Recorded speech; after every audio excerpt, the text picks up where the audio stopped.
I'll go just alone. Scratching my mind. I gotta keep asking why. Stop telling me all the time everything will be fine. I can't stop scratching my mind. I don't know.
Not your guardian.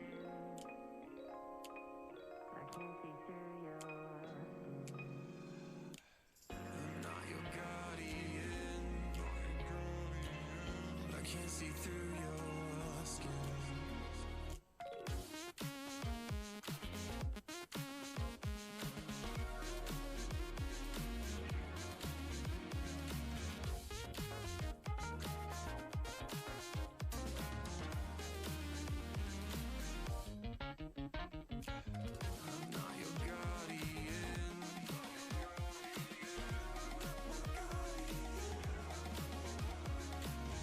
Can't see through my skin.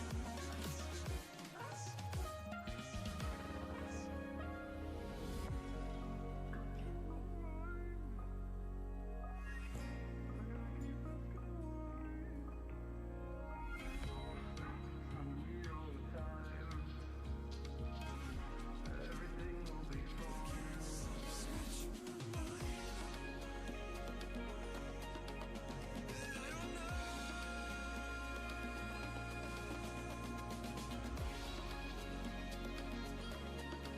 So I'll go.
All right. Mics are hot, Kevin says.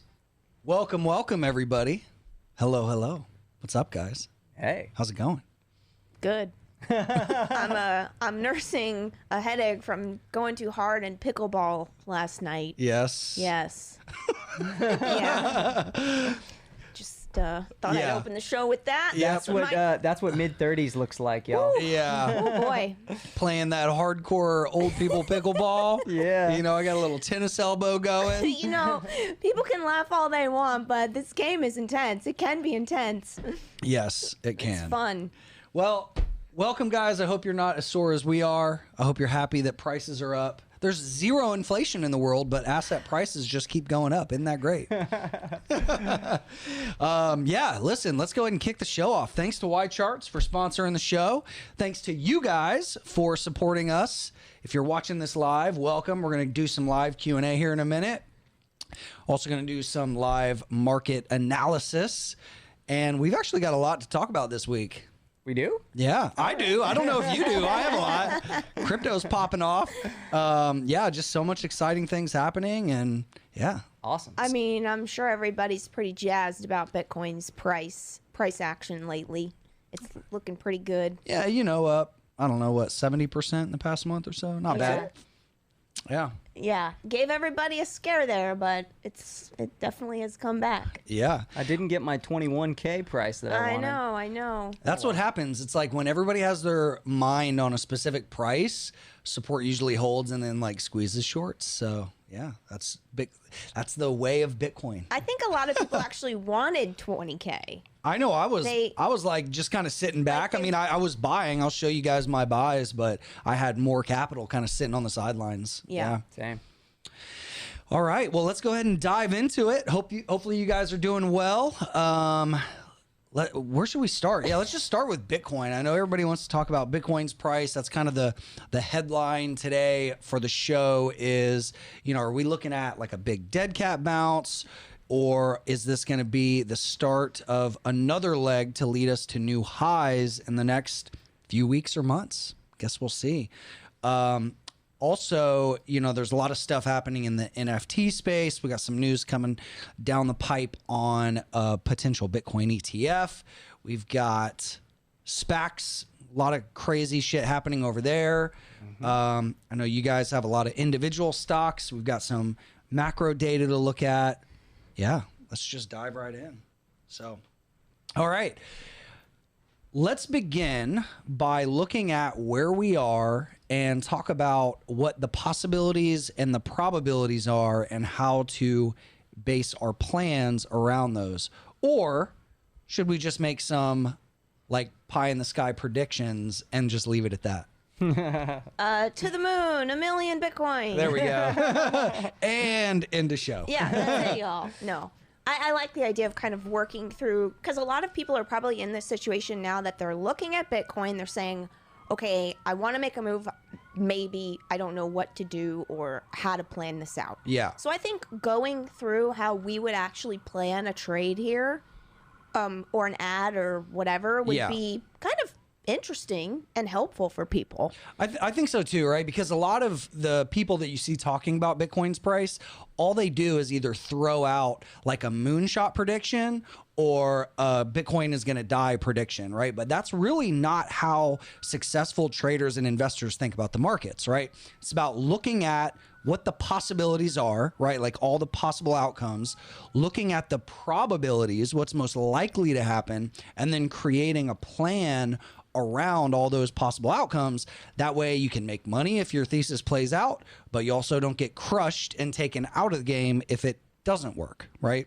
It's really the effective way to like manage risk while also putting yourself in a position to hopefully make life-changing gains. Yeah. Right? That's why we're all here, right? We want to get rich. We want to build wealth. So, and none of us have crystal balls and actually know exactly how everything's going to play out. Yeah, Right? So it's like, this is how you got to attack it. Exactly. So while we dive into the charts, though, I just want to see in chat from you guys that are here with us live, do you think that this is a dead cat bounce and 50K is going to hold as resistance? Or do you think this is the start of another kind of bull cycle, I guess we could call it, for a new all-time high by the end of the year? So in chat, either write, you know, dead cat or new all-time high. I'm kind of curious. While you guys are typing that, because I know there's like a 30-second delay on the chat, I'll just tell you guys what I'm thinking and show you, I guess maybe even more importantly, what I've done, right? Because predictions really are worthless. It's really what skin do you have in the game. And for anybody that doesn't know, I've been in Bitcoin full-time since 2013. And so I've been through all the market cycles. I've seen everything from parabolic moves, healthy trends, crashes, accumulation ranges. I've been through it all every single day of my life for like the past, 8 years. And so nothing really phases me anymore. And I'll just say the one thing to kind of think about while you're looking at price is you, don't want to underestimate what Bitcoin and crypto can do on the upside. And also don't buy into these narratives that say things like, oh, well, price can't come down, right? Like things just only go up and there's no shakeouts, there's no volatility. That is absolutely not true. This is one of the most volatile markets in the world, which is a good thing. If you're an active trader, right? You can trade in and out of this stuff. But all right, let's see. What are you guys saying here? It looks pretty mixed to me. Is it mixed? I mean, I'd have to like go through and count all of the responses, but let's see. Dead cat, all-time high, heading down, going to 150 to 200K. I don't feel the mania. 6 figures by end of year. Dead cat. Fundamentals are strong, but bullish sentiment. Short term pullback incoming. New all-time high. Yeah, it does seem pretty mixed. Yeah. All right, cool. So that's usually the case, right? Like things when you're in a bull market where you're making clear like higher highs, higher lows, and new all-time highs, it's easy to be bullish. Conversely, when price has crashed, 50% in a short period of time, kind of like we saw back here, right? In May, when price fell from about 60K down to 30K, it's easy to be bearish when the price action looks like this, right? Well, I actually took the other side of the coin around here at the 200 period moving average, and I'll just kind of show you guys some of my trade alerts that I sent out to our community and some of the thoughts that I had. So this was like on May 19th. This is where I first started like buying the dip. Was when it was down about 35% from the right shoulder on the head and shoulders. So prior to this, I actually took a bunch of profit up here on this right shoulder and I bought back lower, about 35% off of that. And then my last buys, this is actually an intraday chart for you guys that are watching the video. I bought some more on the intraday breakout above 40K. Okay, so these are really my kind of 2 significant areas where I've been buying since I took profit in early May, right? So, all of 2019, 2020, and then the first half of 2021, we were full on bear, accumulating, buying breakouts, selling into strength. And then more recently, the dip buy was over here and then also over here. Now, where we are right now, you can see prices mid-range, right? So kind of the reasons for a potential dead cat is we're back at 50K, which is not only kind of a big round emotional price, right? It's a number that people think about, $50,000, right? It's a big round emotional number, but it's also it's resistance that was previously support back through the first half of 2021, right?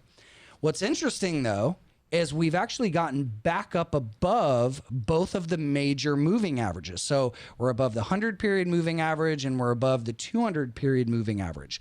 So this is what I call kind of a coin flip area where you're not in a strong bull market where you're making new all-time highs and it's just run retracement, where you get this kind of price action that's just run retracement extension, right? When price is doing that, it's really easy to be a bull and it's really easy to want to buy dips and buy breakouts, right? And then sell into strength.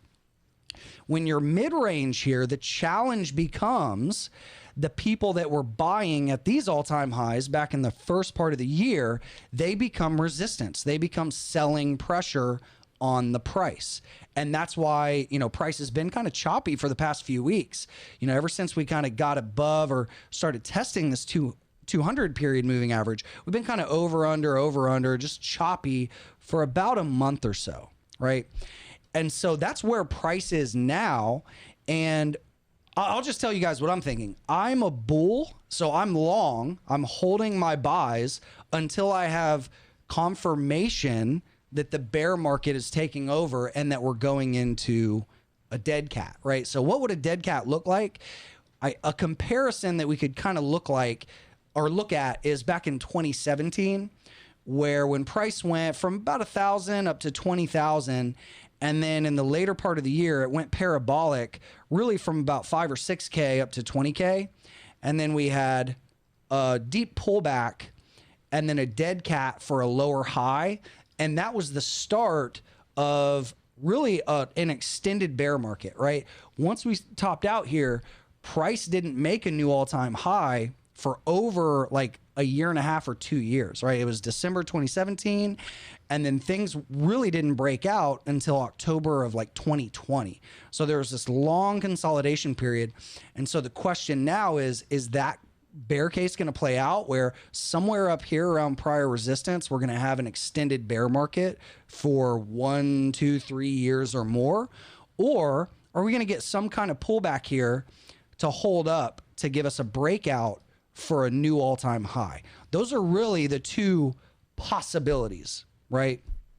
As far as probabilities go, I think if we look at a combination of the fundamentals, the technicals, and market sentiment, it's kind of a mixed bag right now. There are some things that could really create a lot of momentum. One of those things, and we can actually kind of jump over, and Nikki and Trav, I know I've been talking a lot, so I want to hear your opinion on this, but earlier today, there are some rumors, some inklings that a Bitcoin futures ETF could be approved as soon as October.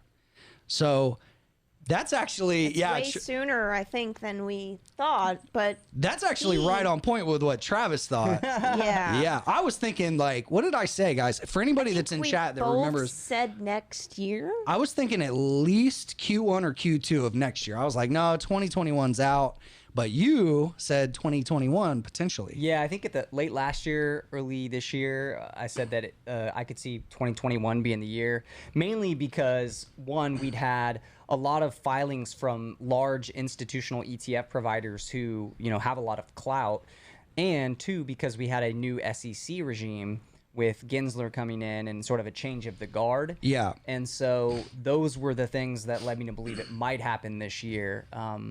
So that's what I said early in the year. It didn't look like as of a month or two ago that it was going to be that strong of a possibility, because Gensler was making some comments about, there being some question as to whether or not it needed to go through a different structure or it needed to be, blessed by other agencies. And so it got a little murky. But now there's some suggestions here that because the ETF providers that had the Bitcoin ETF and the Ethereum ETFs up for approval, they actually pulled the Ethereum ETFs, which means we think, according to some of these comments, that they may have pulled the Ethereum ones because the SEC said, sure, we'll give you the Bitcoin ones, or we'll get you down the path to getting the Bitcoin ETFs approved, but you've got to take out the Ethereum ones for now or whatever, because we see it as a different type of security. Yeah.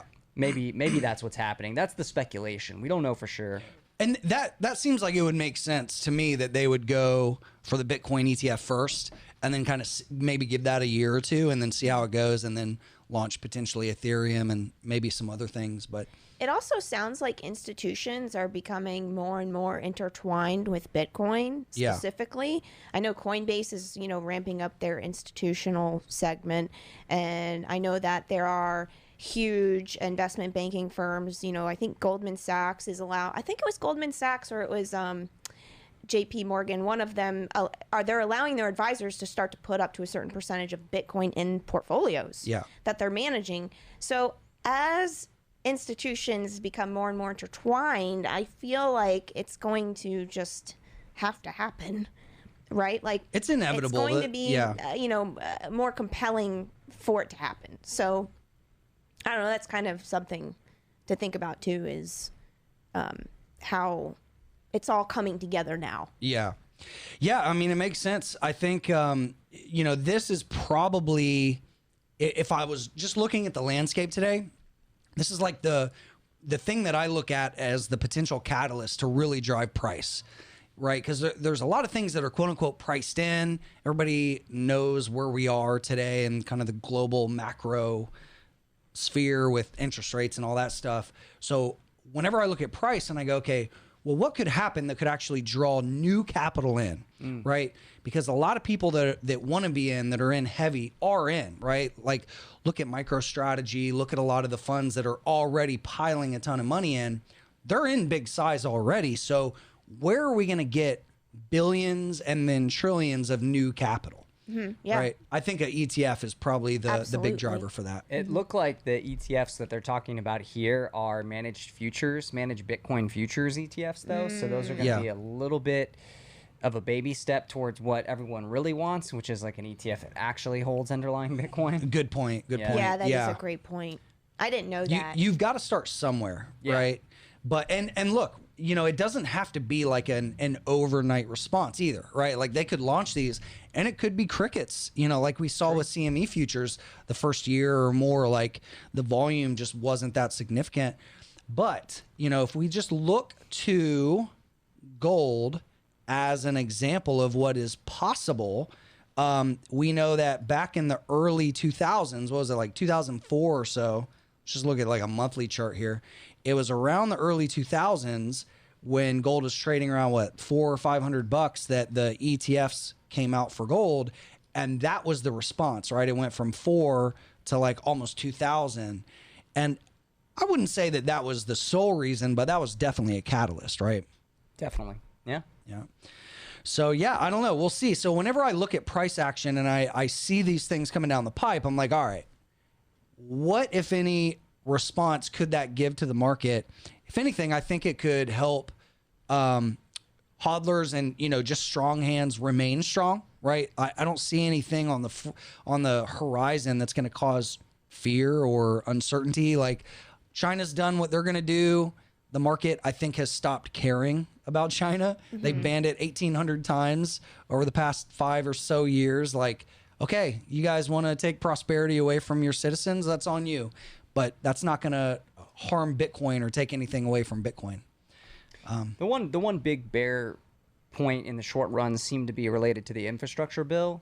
I was just going to say that. Yeah, the whole movement to potentially sideline a lot of crypto-related infrastructure plays and brokers and people who are not brokers, classifying them as brokers, basically like a lot of the DeFi stuff too. So there was concern about that. I'm not exactly sure where that stands today, but I know that there was a big enough pushback on all of that it seemed like there was going to be at least some alteration of the language in that bill. But we'll have to see. They did. Yeah. But it wasn't. It helped a little bit, but it wasn't exactly what they were going for. And so, it's still left. It's a a lot risk, to be but desired. I think the IRS even stepped out and said, like, hey, look, we're not going to tax certain things according to the broad language of this law. Like, we need IRS guidance, period. we need a lot of guidance. Yeah. I mean, like, look, the government is, at least here in the U.S., is so far behind on a lot of this shit, from the regulatory side, the tax side, it's messy. But I think the market, at least looking at the price action, which to me, price action is truth, the market has somewhat kind of shaken off the fears of whatever this regulation is. And I've always said, like, if the U.S. government is too heavy-handed with regulation, it's only gonna hurt the U.S. Like, it's not gonna really affect Bitcoin in the long term. It's just gonna increase the speed in which capital and talent flees the U.S. So I hope it doesn't happen. If it does, I mean, I'm willing to make changes too. I mean, a lot of people were misinterpreting the language, and they thought that, like, everyday traders and investors that are buying and selling Bitcoin through exchanges were going to be affected by this reporting, and they were going to it was going to be a burden on them. Nothing changes for them, just so that's clear. The everyday investor trader, they're still going to get their 1099s from their exchange. They're not going to have to do any specific reporting on their end. Right. It's the DeFi, it's the miners, it's all of the other project developers and things like that it's very unclear. Which is a big deal. I mean, that's the development, right? That's the progress. But I would think the government just needs a little bit of experienced individuals helping them through this because they don't freaking know. Like they can't possibly boomers. They can't possibly have I love the boomers, knowledge. Yeah, we love boomers, but they can't possibly have the knowledge to implement the right law with this. Yeah. And so I think that it'll get worked out, but Yeah. we'll see. We'll see. So all that to say, Bitcoin's going to 1 million and that's it. End of show. There we go. No, what's our plan here? So here's the plan. This is what I'm doing. Okay, so again, I'm not your financial advisor. This is not financial advice. Please don't blindly follow me. My risk tolerance and where I am with my finances is probably different than most people. So this is just what I'm doing. I want everybody to think for themselves, think this out. My cost basis is also way, way lower than these prices. So with that said, here's what I'm doing. Here's what I'm thinking. As long as price is above 40K, which is at least right now going to keep it above both moving averages around this zone, that would at least hold like a significant higher low, potentially higher highs too. So I'm not going to get shaken out if we get some chop inside of this zone. And I don't know what the hell is going on with my charts. They keep crashing.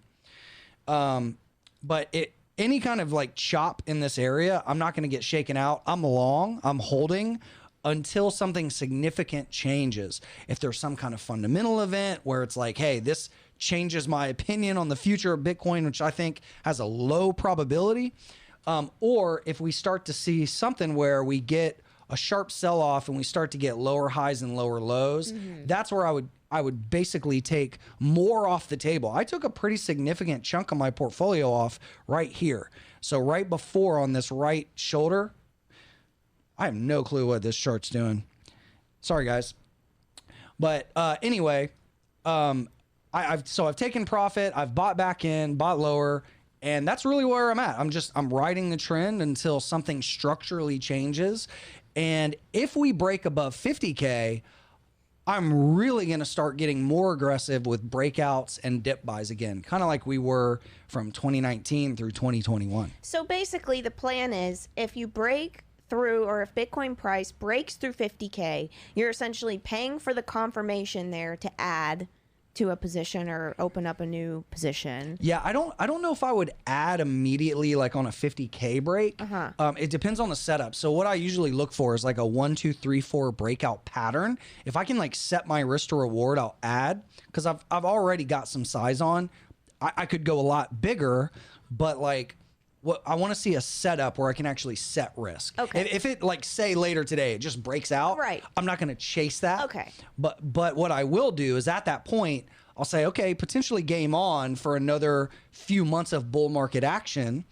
At that point, I'm going to start hunting for dips and breakouts at that level too. So I'll take higher trade setups and trade in and out of it on the way up.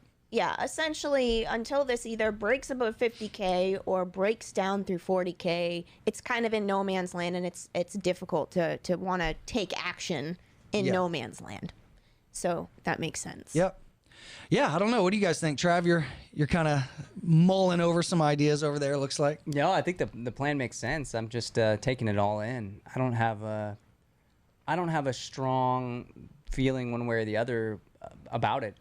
I mean, I think you're much more of a you're much more in tune with the Bitcoin markets. So I'm happy to just listen. Okay, fair enough. Fair enough. One other thing I wanted to point out too is like, if we look at total too, so this is the non-Bitcoin crypto market cap. So when you take Bitcoin out of the equation, basically what are altcoins doing? And you can see that we've actually, if you just look at the, there we go again, chart crashing. If we look at kind of the overall trend, we've had a higher high and a higher low. And so from the pivot low here in mid-July, altcoins are actually up a double. So they're up about 100%. We're back up above $1 trillion market cap. So that's pretty interesting. What we actually saw in 2017 was the first half of 2017, we had an altcoin season, and then things cooled off during the summer. And then the last half of the year, or really the last quarter of the year, we got like round two. So it looks like things are starting to develop that way, because we really, in most cryptos and even in Bitcoin, we never saw that parabolic move, right? Like we saw a trend and then market sentiment got overheated and then price pulled back and there was the Elon FUD and on and on and on, right? But we never really got truly parabolic. Now, the markets don't have to do that again, but that's really what I'm looking for. If we get another one of those like 5K to 20K type moves and we do that in a short period of time, I'll be taking significantly more profit off the table than I did earlier in the year. That's just kind of where my head's at. I'm still interested in trading altcoins, but one thing I will say is we've got to be really careful with alts right now with Bitcoin at 50K, because if the bear case plays out and 50K holds and we go into that extended bear trend, we always say Bitcoin is the DJ and decides when the music cuts out and when the party's over. So if Bitcoin starts to crash, most, if not all, cryptos will also pull back with it. So just be aware of that is what I would say. Makes sense. Yeah. Cool. So let's see. If you guys have questions, feel free to throw them in and we'll kind of get to them as we go along here. We talked about the Bitcoin ETF, talked about my entries. Let's hop on over to stocks, because even though over a longer period of time, there's data that Trav has run that shows that stocks and Bitcoin are negatively correlated over a long period of time, but in short periods of time, they can be correlated. So I think it's really important also, even if you're not into the stock market, which you should be if you're not, but even if you mostly pay attention to crypto, it's important to know what's happening in stocks. And it's important also to know that you can build tremendous wealth in stocks. So what do you guys want to say about where we are in the broad markets, looking at the S&P, looking at the NASDAQ, and maybe how that can correlate also to how Bitcoin's been moving? I think you should pull up that white chart to just, I think we should do a quick year-to-date review of where the indices are. Let's do it. Because to me, it's astonishing that the S&P is up, 19% after being up double digits last year. Yeah. What was it up last year? Like 20, close to 20%, I think, something like that. I gotta look at the numbers.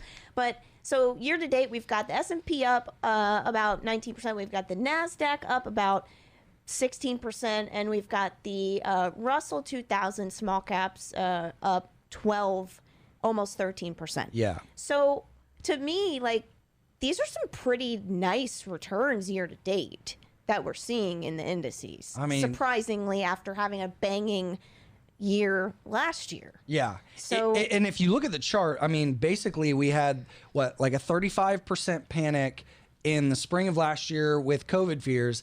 And then the Fed stepped in and said, here's a bunch of money. Here's a bunch of money.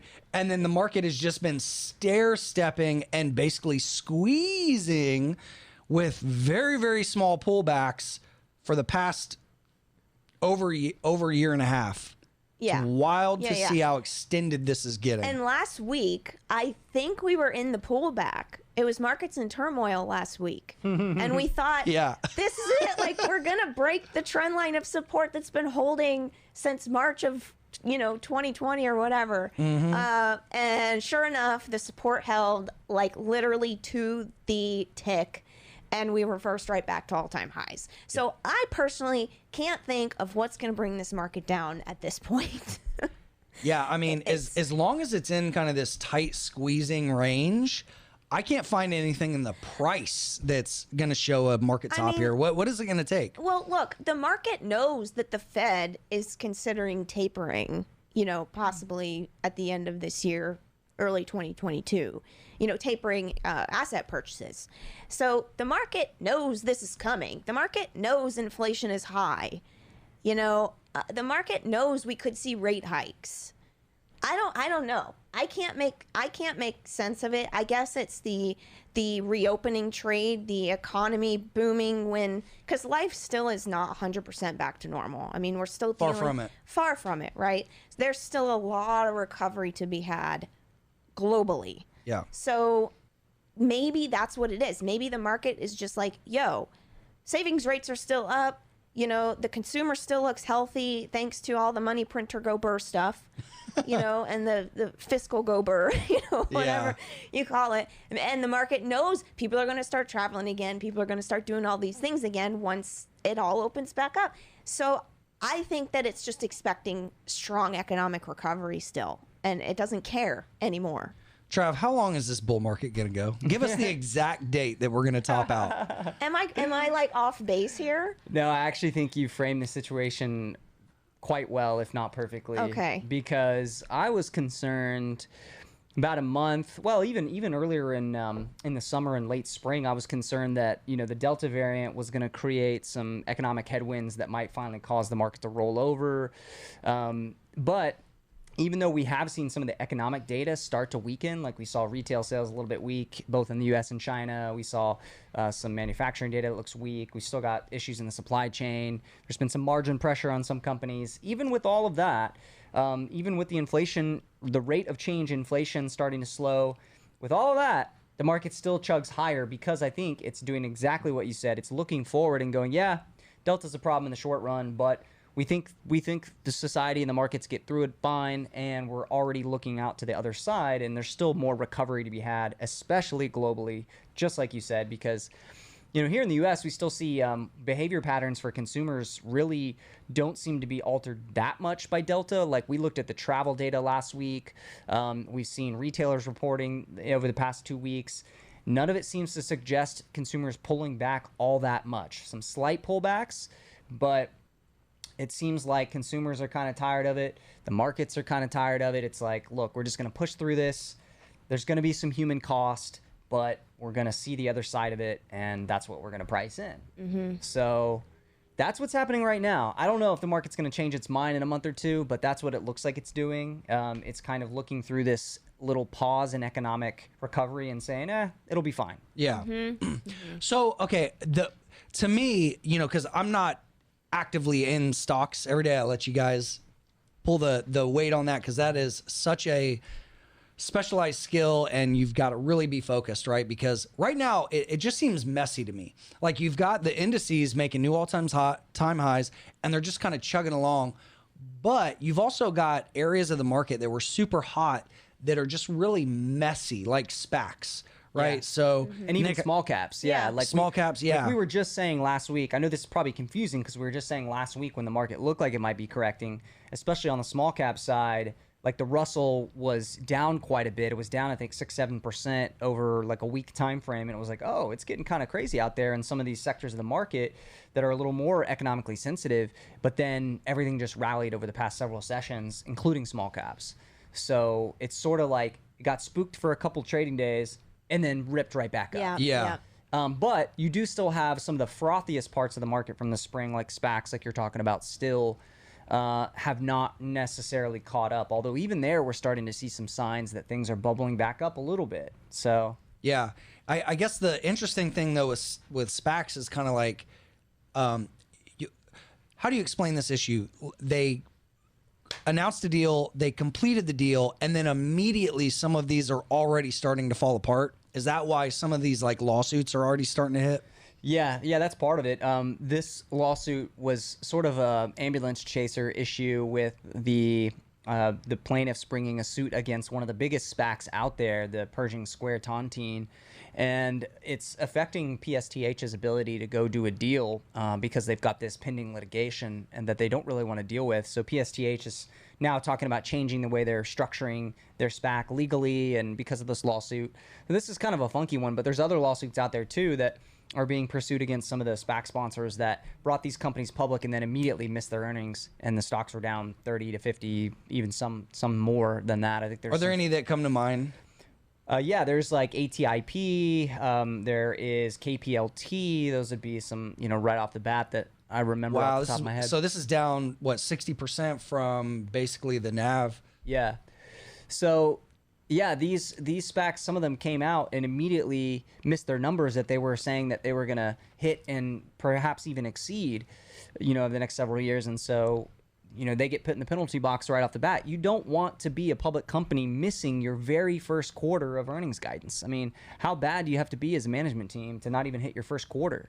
Yeah. So they're in the penalty box. They're not going to get a lot of respect from investors until they start to execute better, which I think is right. So I think it's healthy to see this. Some of these companies need to get punished for their silliness, and then maybe the SPAC market can return to being a little bit healthier, and deal sponsors will start to think harder about how they structure these deals. Yeah. Here's another interesting chart. I don't know which one of you guys submitted this, but it was 86% of SPACs are now trading below their net asset value. That's crazy high. This was actually as of like 2 weeks ago, so I think the number is actually more like 98% now. Holy Wow. shit. Yeah. Wow. There were only 2 or 3 SPACs of all the pre-deal SPACs that were trading above NAV. I know one that is Skin. Oh, that's a D-SPAC too. Yeah. So, What skin? Oh, Skin. Skin's the one that got away. Oh, wow. Yeah. So They own Hydrofacial, which is a woman's product. there you go. See, Nick, it's great to have you here because you know, there's a lot of like the men in the investing space don't pay attention to this shit. Yeah, So, well, I missed it. So it's all right. You can't catch them all. Ulta, that's another good one, right? You're right, though. That's a D-SPAC, so it's kind of, Ulta's not a SPAC, but this is one that you guys have been in, I think.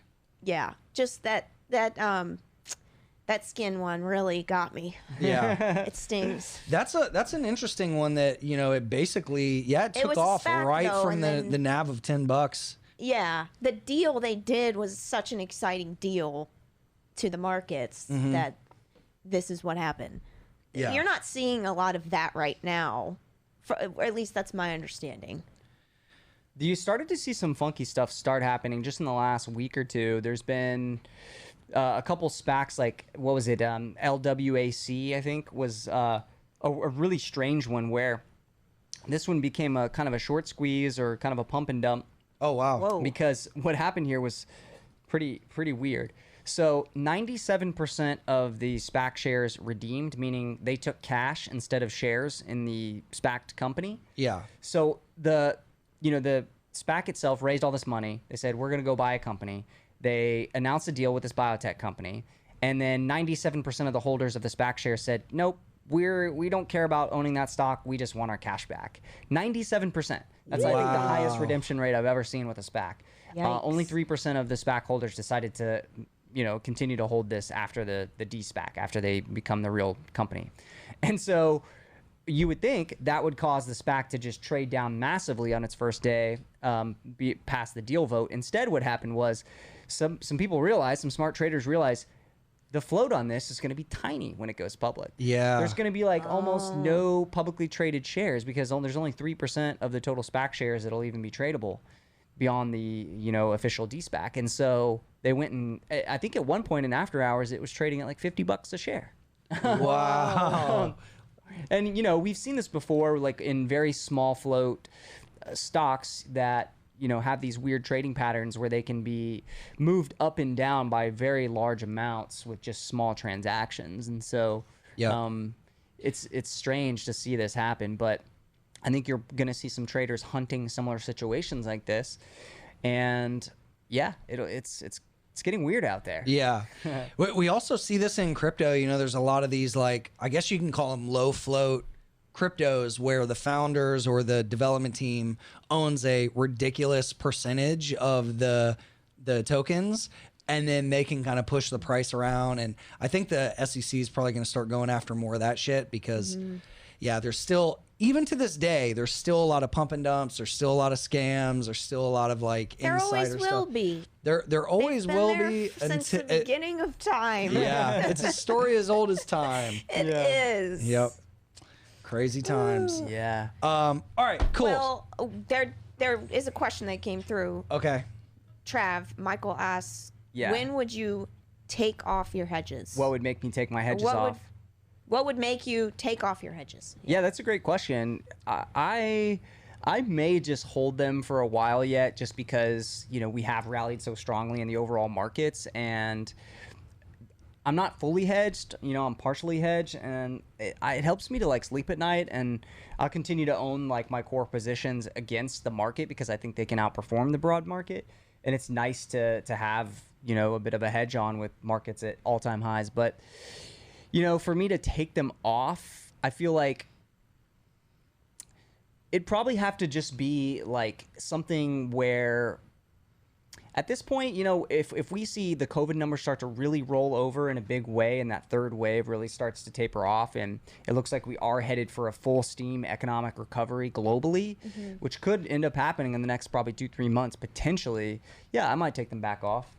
Okay, so it's more of a fundamental thing versus a technical thing. You're not necessarily going to be looking at the technicals of the S&P or anything like that. Yeah. You're thinking more fundamentally. Yeah, it's more like an insurance policy, right? Yeah. That's how you're thinking about it. Yeah. And it might also be a case of taxes too. Like I could take if they're in an unrealized loss position, you know, and I want to offset some gains for the year, then I might do that before the end of the calendar year or something like that. It's a good question. planning. It's probably something I need to think about a little more. I've sort of been just kind of coasting with them on since the late spring, so I haven't been thinking about them too much. And Has it been a drag on your returns or not significant? you know, oddly enough, it had been until like last week when, especially the Russell hedges started working pretty nice and started. So giving what some did you? gains. Yeah, what indices did you short? The Russell in the S&P. Yeah, because the I Russell. had some NASDAQ hedges on at one point as well, but you know the problem with that is there's just so few stocks that drive that index that do you really want to bet against the big techs? I mean, there is an argument to bet against the big techs based on regulations and things like that coming down the pipe, but they're good businesses, and so you know you're really only taking a bet against a handful of large tech companies. Yeah. With the NASDAQ 100. Makes sense, man. All right. Yeah. Any other individual stocks or sectors or anything weird in the stock market you guys want to talk about?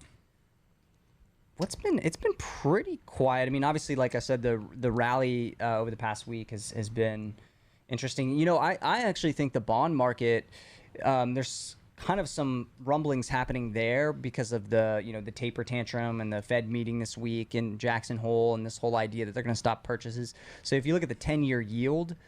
Yeah, it's actually been crawling back up, hasn't it? Yeah, it's been creeping up, and just in the last, call it 2 weeks, if you look at like a shorter time frame, it's hard to really see it, but yeah, you can see it finally moved up off the bottom from the midsummer.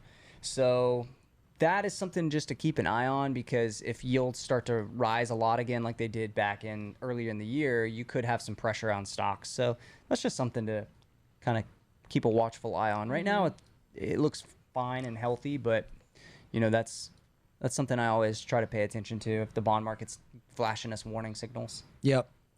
Awesome.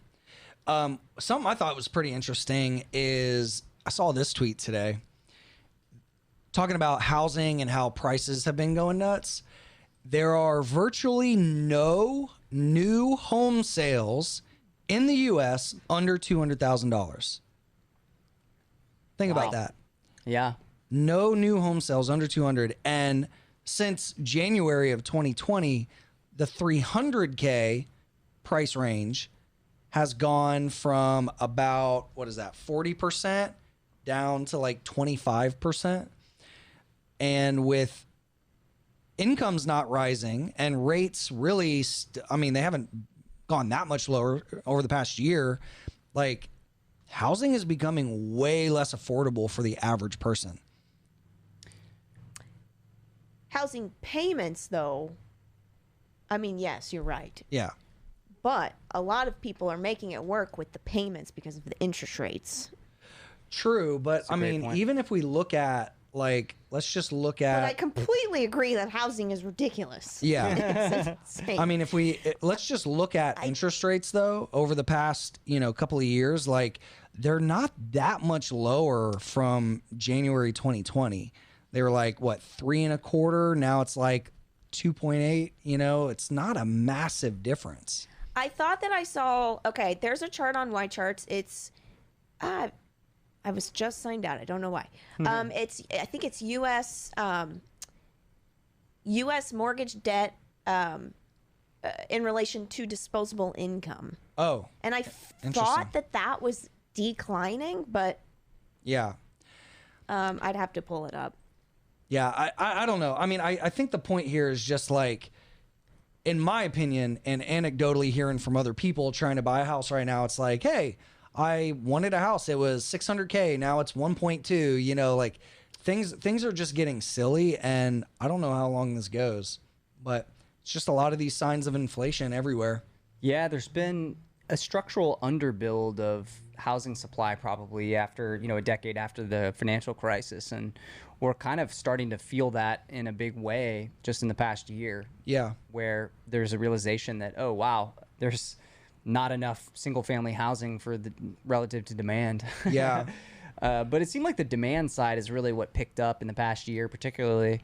I think part of that probably has to do with the way that migration patterns are changing, the work from home phenomenon, some people moving out of certain cities and, migration into southern states and things like that. So, yeah, there's definitely some structural reasons here. But I think we have started to see some comments that I noticed in some earnings reports from some of the home builders and from some of the home related, supply companies and things like that, that they were starting to see some moderation from the insanity that we saw like in the spring. And so they're saying it's still a hot market, but it's starting to maybe show some signs of it calming down a little bit. That's good. But I'm sure there's still areas where it's bananas. Yeah. But yeah, I mean, specifically here in Austin, it needs to slow the hell down. I saw an article the other day. It was like over 2,500 houses have sold for $100,000 or more over asking in the past year. that's wild. That is insane. So basically, you come in, you're like, all right, it's listed for 500. I got to offer at least 6. Like, Yeah. that's not sustainable. Hopefully. Yeah, where does the new supply come from? I guess is the question. Like if Austin keeps that 10 to 20% population growth for several more years into the future, then I don't know. You may have the same situation persisting for a while. Yeah. And the same would be true of other cities that have been in high demand where they're getting a net flow of new residents. And I think it makes sense to be like, if you could be short San Francisco and long Austin, or maybe there's even a better way to express that, like short San Francisco and long Miami. I don't know. Yeah. I mean, I think a lot of people are doing that. I actually see a comment in chat. He said, I'm selling my home in California, should pocket about $230K, moving to a less expensive state on the East Coast. I'm 58, and this will be a bulk of my retirement cash. What would you do with the $230K? Yeah, so I think a lot of people are in that situation where they're moving out of a high cost of living area to a low cost of living area. Like, that's what I'm doing. Instead of trying to buy and compete in this Austin market, I'm going to South Texas, buying land out there, going to create a homestead outside of this insane environment, right?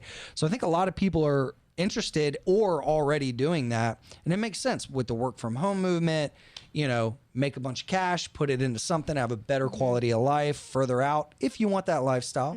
Some people want to be in, downtown Manhattan, but I think a lot of people are kind of sick of being cooped up and want a little more space. Yeah. So what would you guys do if you sold a house, had a bunch of cash? Would you blow it in Vegas, or would you buy some? Actually respond like to his actual scenario. If this is going to be his retirement cash, how he should invest the money depends on a lot of factors. It depends on when he's going to actually need the money. If he's going to need it to actually live off of in retirement, then he's going to want to conservatively invest that and be careful with what he puts it in so that he doesn't put on too much risk and he preserves it. But if he's going to have, maybe a social security check, and if his house that he's moving to is going to be paid off or not, there's just a few factors to look at. But if you're going to need the money sooner than later, be careful with how you invest it and make sure that you don't put on too much risk for your scenario. Yeah. Actually, I want to add on to a question, because I agree with that, right? Like, say you have a nest egg and it's in equities and you're like, I'm coming up on retirement. Yeah. Whew, things are risky. If the market crashes, my, my safe withdrawal rate today is, I'm assuming, whatever percent. That could get cut in half if the market crashes. Like, what do you do? And what do you guys think is a safe withdrawal rate in today's like low interest rate environment? Because I know it, like 4% is kind of the accepted withdrawal rate, but that's when interest rates were 5%. And there's another like financial guy that I listen to. He's like, he thinks you should base the safe withdrawal rate 80% of whatever the 10-year yield is. So Ooh. because if rates were 5% and they came up with 4, Yeah. you know, what's the math on that? If rates are 1.35 now, 1.35 times 0.8, Like- you know, basically 1% would be your Yeah. safe withdrawal rate. Yeah. That is super low. And I if I was at retirement age, I'd be kind of nervous if I was having to use that. I mean, look, yeah, investment planning and retirement planning have become a lot more complicated with interest rates and bonds and just the whole environment. It's what a lot of people are doing is they're thinking about their retirement investment in buckets. So instead of like approaching it as, you know, you still approach it as a percentage in bonds, a percentage in stocks. But the way you think about it is, okay, I'm going to start tapping into my retirement funds in 5 years, right? I may not need some of this money for 10, 15, 20 years down the road, right? So the money that you know you won't need, like the dollar amount that you know you won't be using for a decade plus down the road, that can be invested a little more aggressively in equities, right? Because it has that time to sit in the market and compound and go through the cycle. But if you know that in the next 5 years you're going to need to start tapping into some cash, that's chunk you maybe want to invest in safer bonds. Maybe corporate bonds right now are kind of the place to go because they're yielding more and they're a little bit riskier. But if you invest in investment grade corporates, you know, then that's a bit safer than investing in junk bonds, so to speak. So that's really what a lot of people are doing and how they're approaching retirement investing right now. They're thinking in cohorts of long-term versus short-term. Yeah. So you can almost like put it into different buckets. Like, here's the cash I'll need in 0 to 5 years, 5 Yeah. to 10, 10 to 20. Yeah. It's kind of smart. Yeah. Okay. What about you, Trav? You just yeeted all into Dogecoin?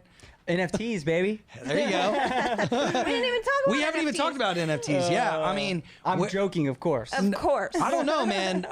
Apparently, you know, you can get digital rocks for around $1 million. saw It's that. a deal right now, bro. Yeah. I'm telling you.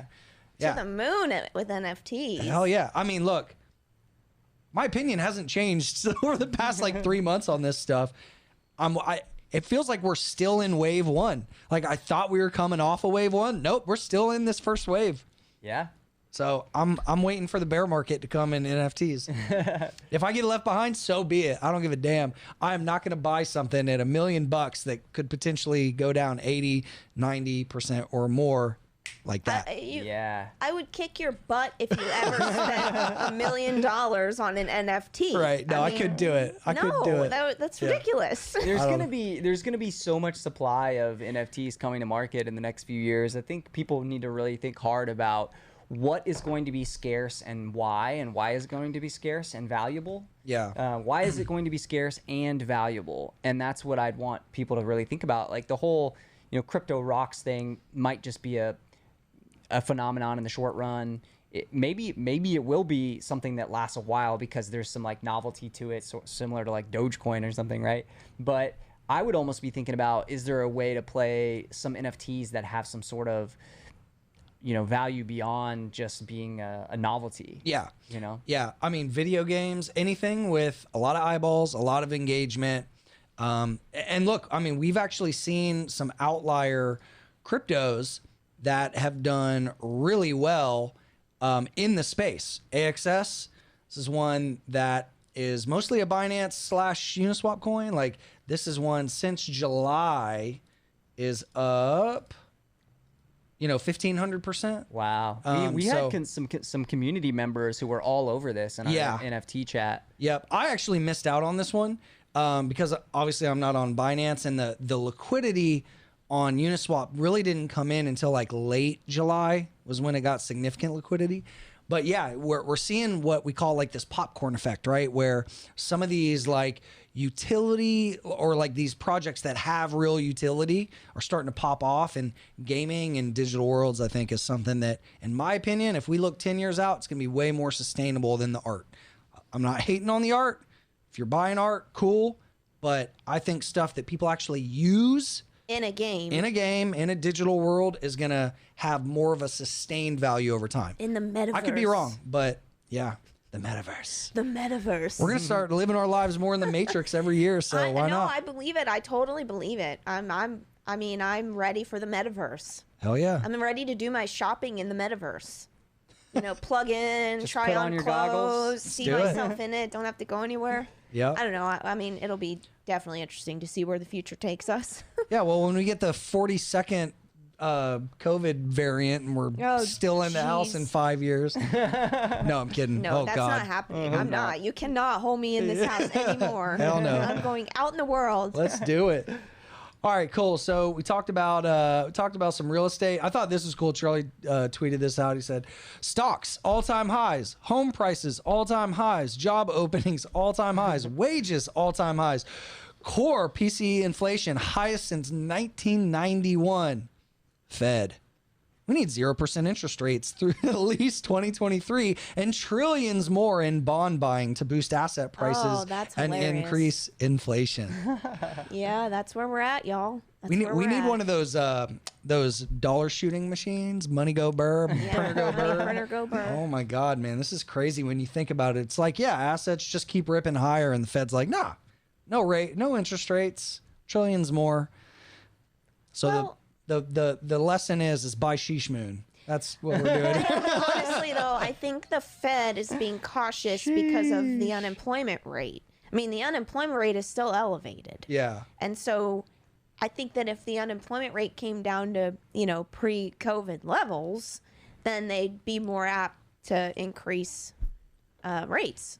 But it seems like that's what they're focused on. Even though all of these other things are at highs, Yeah. there's still that underlying issue of unemployment still being pretty high. I don't know how these people are surviving that are unemployed right now. Like, a lot of states have cut the federal benefit, and it's going to be really, really interesting when September 30 comes around and all states cut benefits. There's still a few left that haven't. Yeah. So I don't, and some big states too. I think California, Colorado, some larger populated states. Yeah. So I wonder what that's going to do, if anything. Yeah. The unemployment rate keeps coming down. It's come down a ton. It looks great. Where are we at? 5.5%? Yeah, somewhere around that, but we're still a lot higher than we were, pre-pandemic. This is basically like 2015, 2016 levels. And then Yeah. when you look at initial claims, let's kind of get this charting, those are also coming down. So I mean, I guess I can't say it's a lot higher than pre-pandemic levels, but it's high enough to where the Fed is using it as a talking point as to keeping rates yeah, that's low. their main excuse, isn't it? Yeah, that's what I'm gathering from Yeah. it, at least. Cool. All right. Talked about employment. Oh yeah, this was kind of interesting. Delta Airlines to impose a $200 monthly charge on unvaccinated employees, and they're adding testing requirements. Yeah. This is an interesting play. Now that the vaccine is FDA approved, ooh, we are about to trigger some people. I don't know. From a business perspective, keeping politics out of this, I don't care what your views are. It's interesting because as they're talking about here in the article, somebody that gets hospitalized that's unvaccinated I saw different numbers. This says 50K.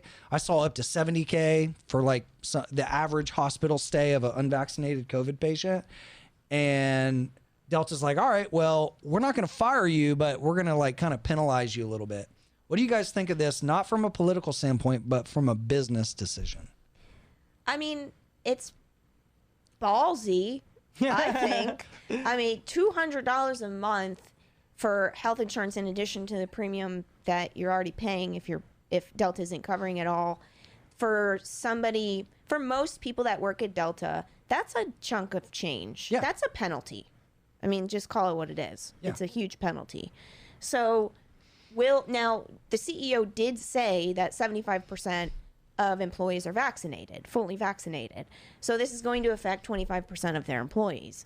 That's still a lot of people, right? Yep. So what are your So- options?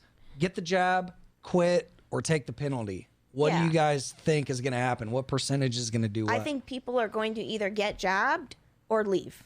I Yeah. think people that are going to be penalized with this, they're going to be probably so mad about it Yeah. that they're going to want to leave. They're going to say, well, screw you. I'm out of here. Yeah. And so I think they're going to do one or the other. It's a pretty expensive hill to die on, kind of maybe literally. Like, yeah, I don't know. What do you think, Trev?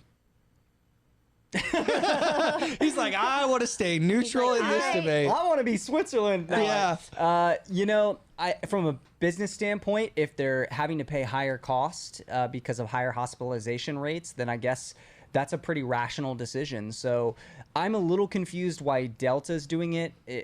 They must be getting charged higher by their healthcare provider. So the healthcare insurance company that Delta contracts with primarily, perhaps, if they do contract with one or multiple specifically, they must be getting pressure from them or seeing rates that are going up for them in the next year or two. And that's why they're doing it. Otherwise, it'd be weird for Delta to, usually that decision gets made by, you know, the health insurer raising premiums. And it's weird that Delta's coming out and doing this and kind of telling its employees, but I would imagine it's a rational decision if they're getting, you know, pinged from their health insurers saying, listen, we got to raise rates. Yeah. We're definitely going to, I think over the next 30 days, we're going to see some, can we call them experiments in how companies handle this, right? Like there's going to be some on this side of the table that are like, all right, we're going to leave it up to personal choice. You can do whatever you want, whatever. Cool. And then over here, it's you either get the jab or you're fired. And then in the middle, there's going to be a whole lot of this kind of weird, like trying to appease everybody and trying to maybe force people's hand. I don't know. It'll be interesting to see which ones are effective and which ones piss off the most Yeah. people and which ones fail miserably. It's going to be volatile. Yeah. Little volatile time. So I do not envy anyone running a large company with a large base of employees right now. Yeah. I also don't envy anybody that works in the school system. My God, have you seen some of these videos of like the school board meetings or the parents yelling from both sides of the aisle? Like sometimes I think middle-aged people are like less mature than their own children. Yeah. You're right on that. Some people just never grew up into real adults, but yeah, I don't know what to say about it because you may cause somebody to be mad. well, yeah, certainly, yeah. But I just think, when did the world get so mad at each other? You know, it's like Everyone's angry. Everyone's, you know, been so politicized over so many things, and then of course COVID made it worse, and then it's like we're all at each other's throats all the time, and you know, is this our world forever going forward, or do we ever work our way out of it? Yeah, we need an alien invasion to bring us together. No, we need the metaverse. That's true. That's true. Yeah, if everybody just says, okay, you know, screw the real world, let's just go play video games together. Yeah, I don't know. All right, moving on. Papa Elon. Oh no! Speaking of divisive, Yeah. Oh, boy, yeah, Tell this us what cause- this is about. So, what was this tweet and what was Elon's response? this was so I didn't actually watch the video, but Oh, it's not. Oh. yeah, Elon's Yeah. response was basically to admit that full self-driving is, you know, not actually that great. And Tesla has been saying or Elon's been saying for, I don't know, 4 or 5 years that they were going to have 1 million robotaxis on the road by 2020, that, you know, they were almost there, that they were just solving the last few edge cases. He said that over and over for like several years. And yet the real world data and the real world videos on YouTube from people that our Tesla lovers keep showing us that the system's not ready and that it still makes a ton of mistakes. Yeah. And now he's finally publicly admitting it. But you know what's makes me a little bit infuriated at him is that they made the conscious decision to take money from people 5-6 years ago and continue to take money for people for this full self-driving product that is not ready to be beta tested on public roads, and it's not ready, you know, for people to believe that it's a true autopilot system, right? And so it's frustrating to me that they've been so wanton about it and so careless about letting people test this on public roads and charging people money for it, even though the product is not ready. Yeah. That's what frustrates me. And so to see him admitted in public now is kind of infuriating. It's kind of funny though if you look at this tweet. So he sent this on in the afternoon on August 23rd. He goes, FSD 9.2 isn't that great, blah, blah, blah. And then like the next day, he kind of followed up, or I guess that night, he was probably like, oh shit, I just made a lot of people mad. He goes, I just drove on beta 9.3 from Pasadena to LAX. Much improved. So much better. Oh my God. Forget about what I said. Like, he's always backpedaling. Look, we give Elon shit. I mean, he's doing more important things than I'll probably ever do in my lifetime. But I agree with you, Trav. Like, it's kind of ridiculous that they've sold the self-driving so much and they've, you know, oh yeah, it's coming, it's right around the corner, and it's like, no, it's not even close, right? Like, we're still, it seems like years away from this. Yeah, I think so. From it being level 5 enough to trust it for nobody to be in the driver's seat, and you know, for people to actually just relax while the car drives everyone around. Yeah. I mean, it's a hard problem. I mean, I have to say, you know, Tesla has smart people working on it, and they've probably made a ton of advances, but you know, it's one of the hardest problems in the entire world to solve. Yeah. And I don't know when it gets solved fully, but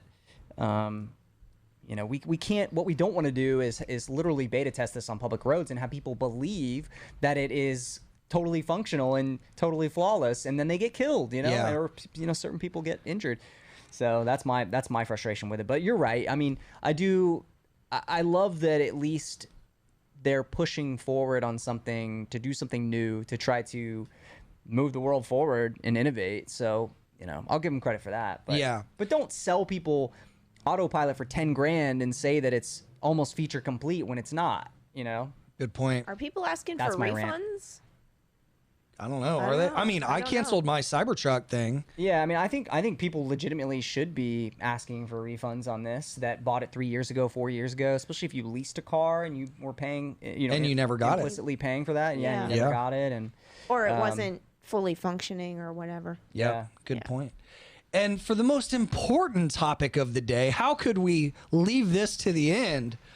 OnlyFans has now reversed their plans to I guess, so what was it? A few days ago, they were going to completely axe their adult content, and then they reversed and said, oh, never mind, we're going to keep it up, right? I tweeted, what did I tweet about this? Because I was confused. I'm like, I don't quite understand. How do I get to my profile? Here we go. I was like, I don't quite understand. Oh, it's doing it again. You're running out of browser memory. Yeah, there we go. I need to update this. I was like, I don't understand the thought process.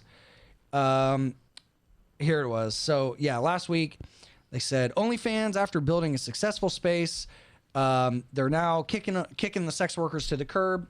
And I was like, I don't understand this. They make over $300 million a year in profit, and they're going to cannibalize their business. And the excuse they were saying, it was two things. One, because they were trying to raise more money, and I guess the VCs weren't cool with it. And then the other thing they said was, and I quote, these changes are to comply with the requests of our banking partners and payout providers. So it's like, okay, which is it? Is it the VCs that are saying they're not going to give you more capital?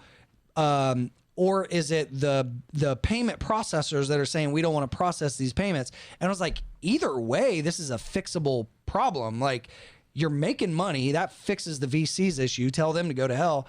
And on the other side, Bitcoin fixes this. Like, you can process payments and find a payment processor to do fiat, you know, use Lightning Network, whatever. Like, this is a fixable problem. Why would you cannibalize and kill a $300 million a year profit business?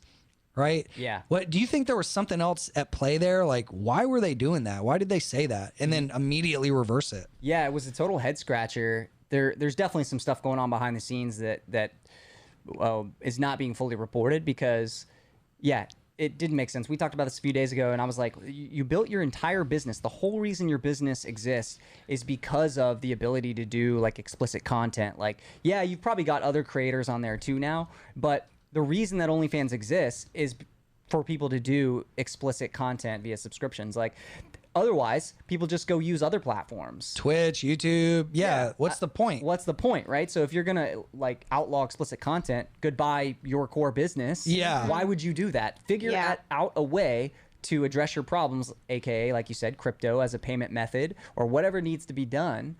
And you know, I don't know. The whole thing was a head scratcher, but you're right. I think there probably is something else going on, maybe some legal challenges or something like that in the background that we're not privy to. But of course, then they go and reverse the decision today.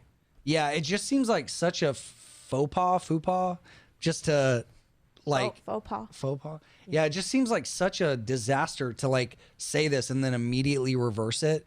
And I was reading some threads and they were saying like all the creators have realized, and this is actually a good kind of side point here, is like you never want to be beholden to one of these platforms, right? Like even YouTube, like we're on YouTube, but you know, I copy all the videos over to a few other platforms in case YouTube takes us down like they did, what was that, 2 years ago? They just took the channel down for no reason. Turned out it was like spammers reporting us or whatever, but you know, you never want to be beholden to one thing. So as an adult explicit content creator, I think they're all figuring out like, oh, we need to have multiple backup options. I actually, there's a friend of mine in the finance space. She's got a following, and OnlyFans reached out to her and wants her to do personal finance content on OnlyFans. Like Interesting. not explicit personal finance content, but like regular clothed content. And I thought that was interesting. I don't know if they're like trying to bring in creators to change, you know, what the platform's about. Yeah. I don't know.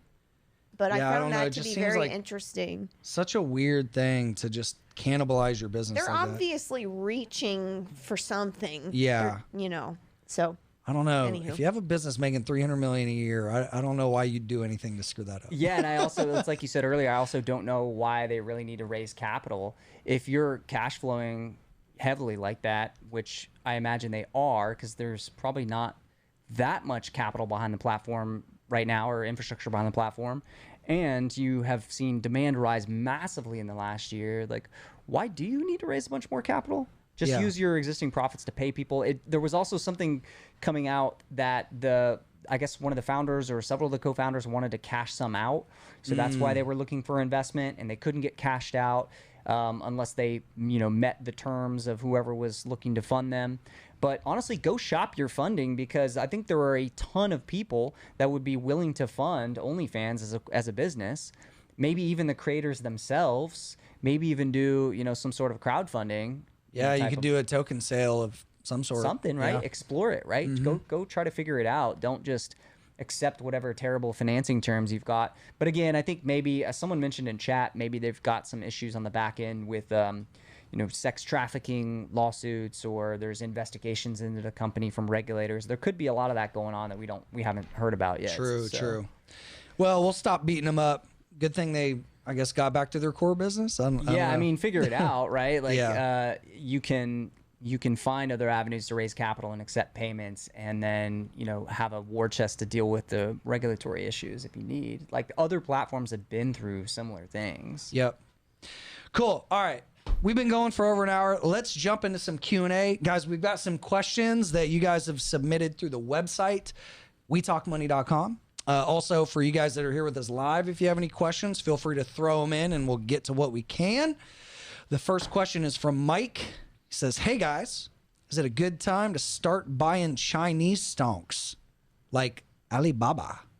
Trav, I'm going to give this one to you, man. Yeah, the Chinese stocks are very interesting. They look very cheap. I do have a small position in Baidu.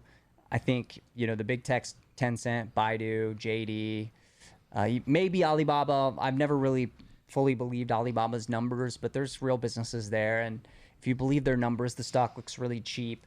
You got to kind of size this small, though. There's a whole lot of stuff out there that can take you out from a regulatory perspective in both, you know, from both the China side and the U.S. side if you're owning the U.S. ADR. Of course, you could also go buy the Hong Kong listed stocks for these, and maybe you don't have as much risk of a delisting from the U.S. side. But if the U.S. takes action, even the Hong Kong listings are probably going to get crushed. So there's risk. You got to be really cognizant of a lot of unknown regulatory risk here.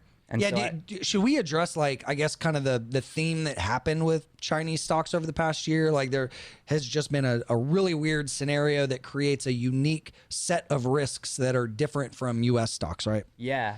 So I said both from the Chinese side and the U.S. side, because a lot of these Chinese stocks raised capital in U.S. markets. A lot of their ADRs trade on U.S. markets. They also have Hong Kong listings, and of course, they're based in China.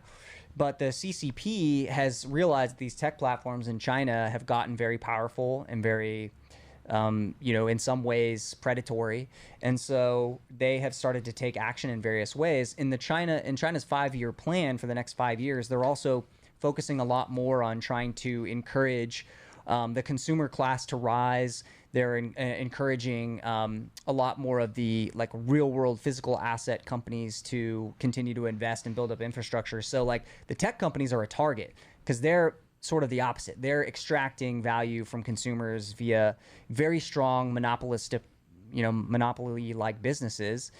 And in some cases, they're using data to basically make it easier for consumers to get taken advantage of, right? Like, maybe taken advantage of is the wrong word, but when you think about like how these companies use data to keep you engaged in scrolling your feed more instead of actually, going out in the world and doing things, instead of like going out and making babies, right? Which is now a goal of China, is to deal with their demographics problem. You've got people scrolling their feeds because the algorithms are so addictive. So China said, well, listen, we need to take these Chinese stocks down a peg. We need to make sure these companies don't extract all the value from the economy.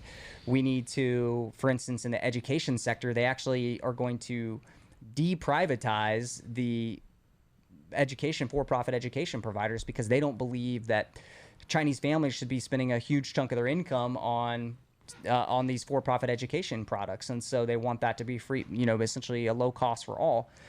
So long story short, basically, the CCP is just taking action against a lot of their own companies. And then on the U.S. side, there's also been rumblings from U.S. regulators about cracking down on these Chinese companies that have been raising money from U.S. investors. And in a lot of cases, not really doing enough financial reporting, not being transparent enough. You don't even own the equity of the Chinese company itself. What you own as a U.S. holder of these companies is you own a stake in a Cayman Islands-based corporation, which has a contract with the actual Chinese company. So you don't really have legal recourse to the actual Chinese company based in China as a U.S. investor. So that's also led some to say that maybe the U.S. will end up banning a lot of these Chinese companies from the U.S. markets at some point. So yeah, and there's a lot there. And then what was the other one? They made for-profit education illegal. Yeah, was that Didi? DIDI? No, that's a whole separate issue as well. What was Didi Global? Didi is like the Uber of China. That's right. Sorry. They went public in the U.S. and then like literally days later, the Chinese authorities took the app out of the App Store or made it essentially shut off new customer acquisition for Didi because they said that Didi was violating a data law that the Chinese had just passed. So it was like a rug pull. And these types of things obviously both like hurt the Chinese investor and the American investor.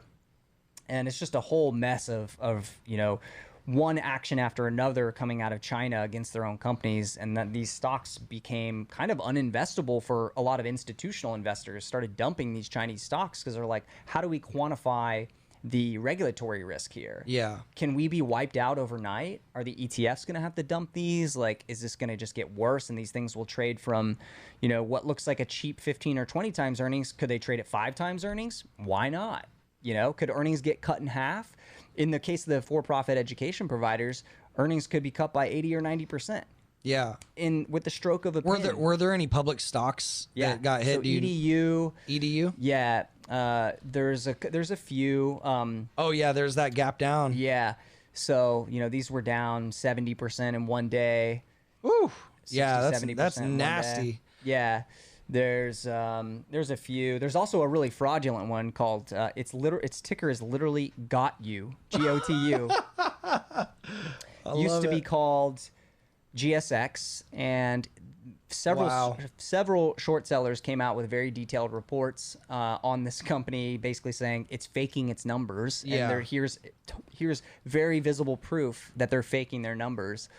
And Yeah, and so that one deserved to get whacked 100%. But yeah, these for-profit education providers took a massive hit because China basically said overnight, listen, we don't think there should be companies profiting off of education in China. Yeah. So What a weird situation where they can like disappear one of the richest guys in the country, and he comes back a few months later, just like ghost face, like, yes, the government is the best thing to ever happen to me. And Yeah. what a strange place to try to do business. yeah, that's you don't get more powerful than the CCP, or they'll take you down a peg. That's what happened to Jack Ma, as you're talking about with the Alibaba was trying to IPO. That was really the first big swift hammer that came down from the CCP. I think what was that, about 6 or 12 months ago? Yeah. Alibaba was trying to IPO their Ant Financial division at a massive valuation, and they were like days or weeks away from finishing that whole IPO process.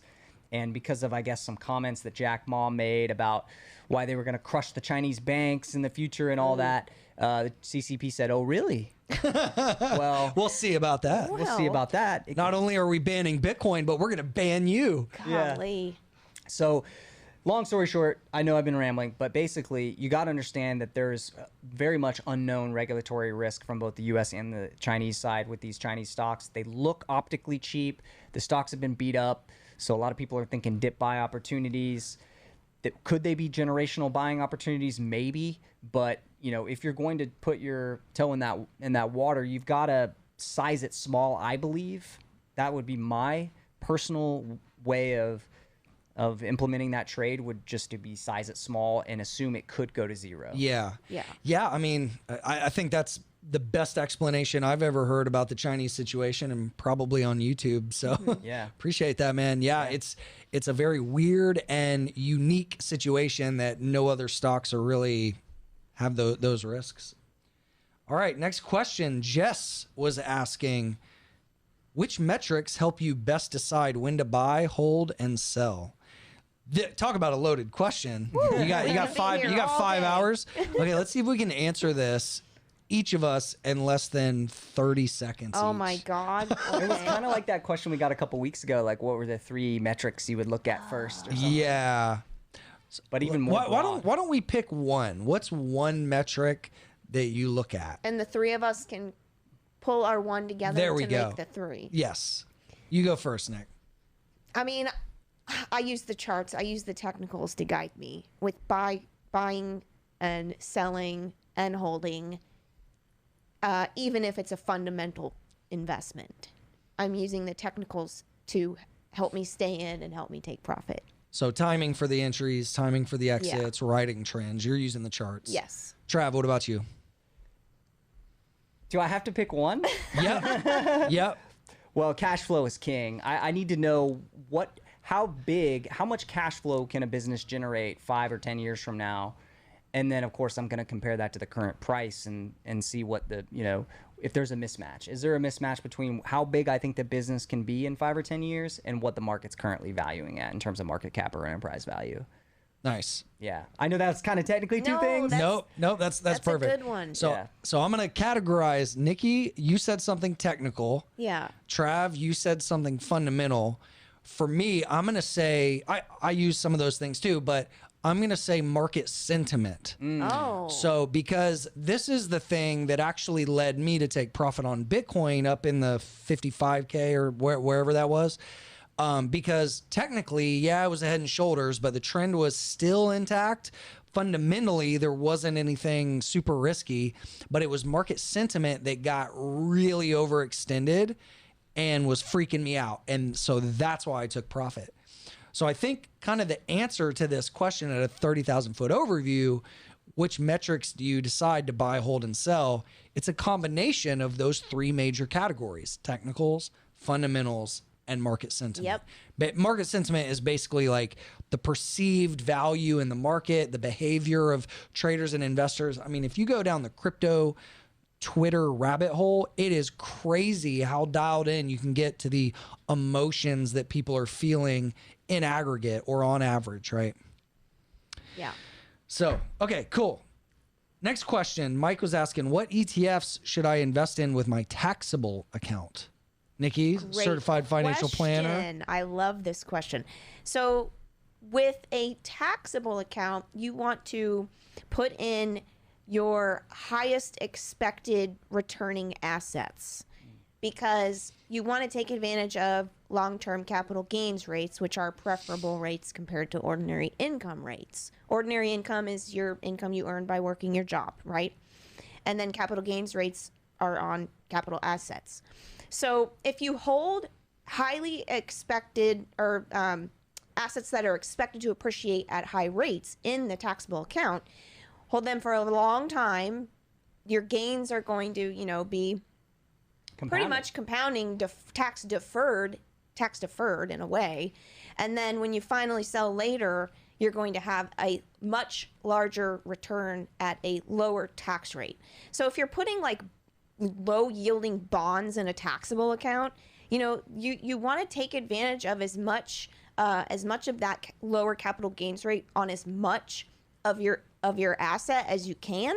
So like bonds aren't yielding much and they, usually don't compared to equities. So you may want to be thinking ETFs that are, holding equities because that's expected to have a higher return than say a bond ETF. Dude, that's Does that make sense? Yeah. Okay. That's awesome. Or, you can even, what's another asset? I mean, you could even do, if we ever get a Bitcoin ETF, that'd be a great thing to hold in a taxable account because, returns on Bitcoin are crazy high. Yeah. That's going to, compound a lot. And then eventually you'll have long-term capital gains rates on that in that account. So, but really what you want to be thinking about is with taxable account and Roth, they're like Roth IRAs or Roth 401ks. They're on the opposite sides of the spectrum in terms of like tax efficiency. And they're both great for high appreciating assets. So that's how you can think about it. Okay. Awesome. I think that probably saved somebody a lot of money. And then in terms of like bonds and lower returning assets, kind of doesn't matter where you stick them. Yeah. In a way. Awesome. Well, let's do this. Let's go to chat. See, we got some questions from you guys that are here live. Zach was asking, what do you guys think of the VIX, the volatility index, to hedge a portfolio? Tribe, do you have any opinion on the VIX? The VIX is a hard well, so first of all, you can't hedge with the VIX index. That's not an actual product you can hedge with. You can hedge with products that are based on the VIX. Yep. Or you can hedge with put options or things like that that can sort of capture what the VIX captures, which is implied volatility on the broader indexes. But the VIX is tough. I think I've seen some structural problems with the products that try to take advantage of the VIX, but I do think some product that has an aspect of volatility as a hedge can be useful. So whether that is, put spreads on an index or like a very deep out of the money kind of tail hedge strategy, there are ways that can, do wonders for a portfolio to protect from a big market crash type of event. And I think those are valid. And I'm not an expert on those strategies. Like if you want to look up some tail hedging strategies, there's some good white papers out there about that. But I think the VIX, as I recall, when I last looked at the data, some of those VIX-based ETF products have an issue where the implied volatility on the VIX product itself tends to always be much higher than the actual performance of the VIX. Mm-hmm. Then you've also got those ETFs that have the slippage problem that we've talked about in the past, where you have like 2x or 3x leverage to whatever VIX they're indexing against. And those have a serious problem with decay, so that even if the VIX were to go up over time, you could still lose money. Yeah. So you just kind of have to be really diligent about looking at the structures that you're using that are based on the VIX. Again, you can't use the VIX itself. The VIX is an index. Yeah. So you got to look for these products like VXX and stuff like that have products that are based off of the VIX. But if you look at like VXX, for instance, over a long time frame, it pretty much loses value over the long term. So that's why I say like you really have to be careful with these products that play off the VIX. So follow-up question then, at the hedge fund, for anybody that doesn't know, Trav was at one of the best performing hedge funds in the US, helped it grow from 100 million to over $1 billion in assets. When you guys were when you were active at the fund, did you guys do any of the tail stuff, or was it mostly directional hedging and shorts? Yeah, it's mostly balancing a long book with some shorts, where we tried to make alpha on the short side, and occasionally we would have some either tail hedges in like a really sensitive market environment, like 2008, 2009. We did add some like really large move protection, so we would have like some way out of the money puts just in case as a small size position. We also had bought some CDS on some, I believe some bond indexes that we thought were like lower quality, like junk bond index CDS. Essentially, you can't really do that as an individual. You're not going to have an ISDA agreement with a bank where you can buy CDS, for instance, or enter into CDS contracts. But you know, this idea that you can use a short book or even short hedges like I have now, that can help to balance out some of the directional risk.